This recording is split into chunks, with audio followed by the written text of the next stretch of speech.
নমস্কার, শ্রীরামপুর বেতারবাণী মিডিয়া নেটওয়ার্কের career counselling এই বিষয়ক আবারও একটি নতুন পর্ব নিয়ে সকল শ্রোতা দর্শকবৃন্দদের সামনে আমরা হাজির হয়েছি।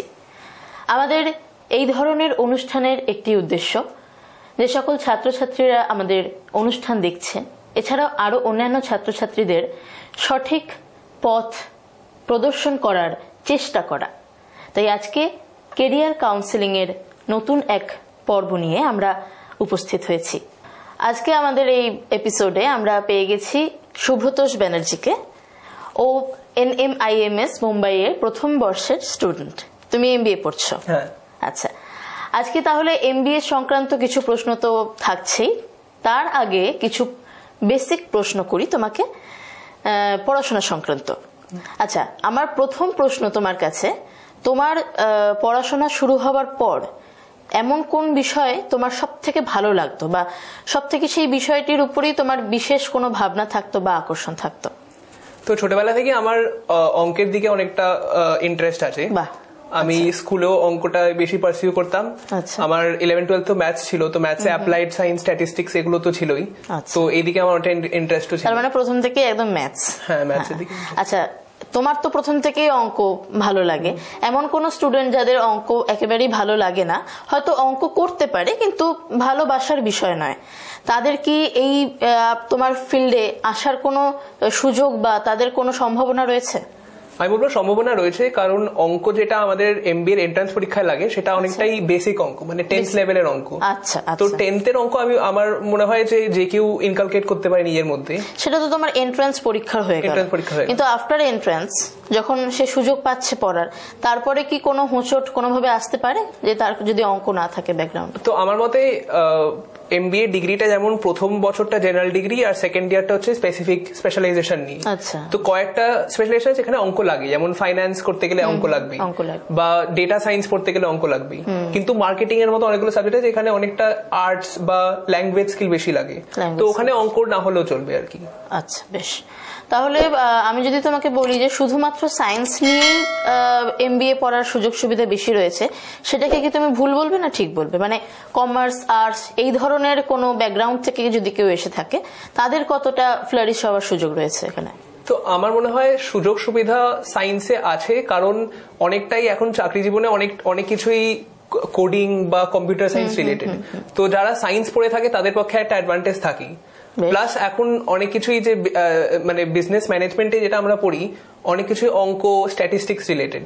তো আমি বলবো যে যারা বেসিক এই জিনিসগুলো, এই কনসেপ্টগুলোকে বুঝতে পারে তাদের পক্ষে একটা সুবিধা থাকে। কিন্তু আমি বলবো যে সবার পক্ষে একটা না একটা জব থাকি, মানে একটা না একটা যে কোনো একটা রোল থাকবে বা একটা মানে আমি ধরো বলছি, কেউ জিওগ্রাফি অনার্স নিয়ে পড়েছে, তাই সে হয়তো মাস্টার্সও কমপ্লিট করেছে, তার মনে হলো এই সেক্টর ছেড়ে একটু অন্য ধরনের বিজনেস ওরিয়েন্টেড সেক্টরে সে আসতে চায়, সে কিভাবে পারসিউ করবে? তো যদি কেউ জিওগ্রাফি অনার্স বা কোনো পিওর সায়েন্স অনার্স থেকে আসে, তো তাহলে আমার মতে MBA-টা তো করতেই পারে, কিন্তু তারপরে দেখতে হবে যে কোন ফিল্ডে তার ইন্টারেস্ট আছে, কারণ কি জিওগ্রাফি সেদিক থেকে তো কোনো চাকরিতে হেল্প করবে না। মানে অ্যাজ সাচ MBA এর মধ্যে জিওগ্রাফি কিভাবে কোনোভাবে তোমার সাহায্য করছে না। তো তাহলে ওই কাজটা ওটাই থাকে যে প্রথম বছর এসে তুমি দেখো যে তোমার ইন্টারেস্ট কিসে আছে, এবং তারপরে সেকেন্ড ইয়ারে তুমি বেছে নাও যে তুমি করতে কি চাও। বেশ, তাহলে তোমার তো একদম প্রথম থেকেই অঙ্কের উপর ইন্টারেস্ট ছিল। তোমার কেমন লাগছে MBA পড়ে? তুমি তো প্রথম বর্ষের স্টুডেন্ট, কেমন লাগছে তোমার একটু বলো। আমার মতে ফার্স্ট ইয়ারে তো অনেক কিছুই আছে যেটা খুবই দরকারি, যেমন এখন জেনারেল ডিগ্রি চলছে, আমাদের জেনারেল ডিগ্রিতে অনেক রকম সাবজেক্ট পড়তে পারছি। কি পড়তে হয় তোমাদের? তো আমাদের ডেটা সায়েন্স আছে, যেমন বললাম, তো স্ট্যাটিস্টিক্স, তারপরে একটু আধটু প্রোডাকশন ম্যানেজমেন্ট, ফ্যাক্টরি কি করে চালাতে হয়, ওইসব ব্যাপারগুলোতে আমরা দেখছি। তারপরে ওছাড়া মার্কেটিং তো আছে, মার্কেটিং এ আমাদের সেলস, তারপরে অ্যাডভার্টাইজমেন্ট, এইসব ব্যাপারগুলো আমরা দেখি। তারপরে ফাইন্যান্সটা অনেকটা ডেপথে আমরা পড়েছি জেনারেল ডিগ্রিতে, অ্যাকাউন্টিং, তারপরে কর্পোরেট ফাইন্যান্স, এইসব সাবজেক্টগুলো আমরা এখন অব্দি পড়েছি।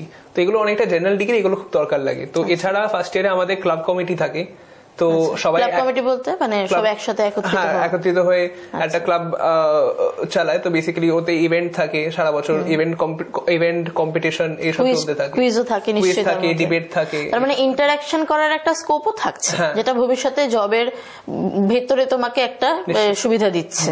বা আচ্ছা, তোমার তো ছোটবেলা থেকেই বারবারই বলছি যে অঙ্ক ভালো লাগে, এই এমবিএ তে আসার কি কারণ তোমার? মানে অন্য কিছু তো হতে পারতো অঙ্ক নিয়ে। নিশ্চয়ই। তো আমার একটা কারণ হচ্ছে যে আমি যখন কলেজে পড়তাম আমার ডিগ্রিটা ছিল বিবিএ এলএলবি তে। তো বিবিএ এলএলবি এর সময় আমি মানে তো সেটা তো আইনের দিকে চলে গেল। আইনের দিকে চলে গেল, কিন্তু আমার ডিগ্রিটা 5 ইয়ার ইন্টিগ্রেটেড ছিল, তো ওতে বিবিএও ছিল এলএলবিও ছিল। তো এই বিবিএ করাকালীন আমার অনেকটা ফাইন্যান্সে ইন্টারেস্টটা বেড়েছিল। তো তাতেই আমি দেখতে পেলাম যে ফাইন্যান্সে যদি কেউ ক্যারিয়ার ওয়াইজ দেখতে চায় তো ক্যারিয়ার ওয়াইজ একটা এমবিএ করা অলমোস্ট নেসেসারি এই মানে এখনকার জব মার্কেটে। তো আমার মতে ওই ফাইন্যান্স, মার্কেটিং এইসব ফিল্ডে এমবিএটা যত তাড়াতাড়ি সম্ভব করে নেওয়া উচিত, কেন কি না হলে ক্যারিয়ার প্রোগ্রেশনটা হবে না। আর যদি কেউ সুইচ করতে চায়, এখন যদি কেউ ধরো কেউ টিচার হয়ে থাকে বা যদি কেউ কোনো পিওর সায়েন্সে কোনো একটা জব করতে থাকে, কিন্তু তারপরে যদি কেউ কর্পোরেটে শিফট করতে চায়, সে একটা ম্যানেজার পজিশনই হোক বা যে কোনো একটা স্পেসিফিক মার্কেটিং বা ফাইন্যান্সের মতো ফিল্ডে হোক, তো এমবিএ করাটা অলমোস্ট দরকারই হয়, দরকার হয়ে পড়বে। তো ইন্ডিয়াতে ক্যারিয়ার আপলিফমেন্টের জন্য দরকার। তার মানে ও অর্থ নিয়ে পড়তে পড়তে এই অর্থ খুঁজে পেল যে আমাকে ভবিষ্যতে আমার অর্থ বাড়াতে গেলে এটা করতে হবে। নিশ্চয়ই, সোজা কথা এটাই। আচ্ছা, এই সংক্রান্ত আমি বলি, যাদের একটু ফিনান্সিয়ালি যারা উইক, তারা কিভাবে এই কোর্সটা করতে পারে? তো এমবিএ তে এটা মাস্টার ডিগ্রি বলে অনেকেই এডুকেশন লোন নিয়ে আসে। আমাদের কলেজে প্রায় 80% to 90% এডুকেশন লোন নিয়ে আসে। কিন্তু এটার ব্যাপারটা হচ্ছে এডুকেশন লোন নিলে তোমাকে ভালো কলেজ পেতেই হবে, কেন কি না হলে ওই রিটার্ন অন ইনভেস্টমেন্ট, যেটা যে রিটার্ন অন ইনভেস্টমেন্ট মানে আমি একটা জায়গায় ইনভেস্ট করছি এবং তার বেনিফিট হিসেবে আমি একটা যখন প্যাকেজ পাচ্ছি সেটা পূরণ হয়ে যাচ্ছে। হ্যাঁ, তো রিটার্ন অন ইনভেস্টমেন্ট পেতে গেলে আমার মতে তো তোমাকে একটা ভালো কলেজ খুঁজতেই হবে, ইন দ্য সেন্স দ্যাট তোমাকে এন্ট্রান্স পরীক্ষাটা ভালো করে দিতে হবে, তোমাকে দেখতে হবে প্লেসমেন্ট স্ট্যাটিস্টিক্স কেমন ওই কলেজের, তো তোমার রিসার্চ দরকার। এবং 3 নম্বর জিনিস হচ্ছে তোমাকে এমবিএ কলেজে ঢুকেও অনেক স্কিল ডেভেলপমেন্ট করা দরকার প্লেসমেন্ট পাওয়ার জন্য, কেন কি তোমার একবার এমবিএ কলেজ হয়ে যাবে কিন্তু প্লেসমেন্টটা আরেকটা স্ট্রাগল। তো ওই স্ট্রাগলটা পার করার জন্য আমার মতে আবার সেই অনেকটা স্কিল ডেভেলপমেন্ট দরকার লাগবে।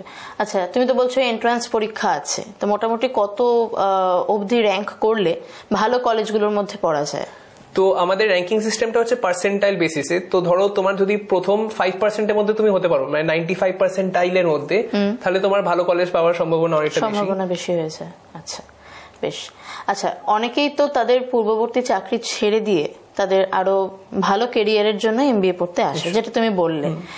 এক্ষেত্রে কোনো রিস্ক ফ্যাক্টর কাজ করে কি? মানে ব্যর্থ হওয়ার চান্স থাকতে পারে বা প্লেসমেন্ট পেলো না, একটা ওই রিটার্ন অন ইনভেস্টমেন্টের মধ্যে রিটার্নটাই হলো না, সেক্ষেত্রে তাদের কোনো পথ থাকবে ওই ব্যর্থতাকে সফলতায় পরিণত করার?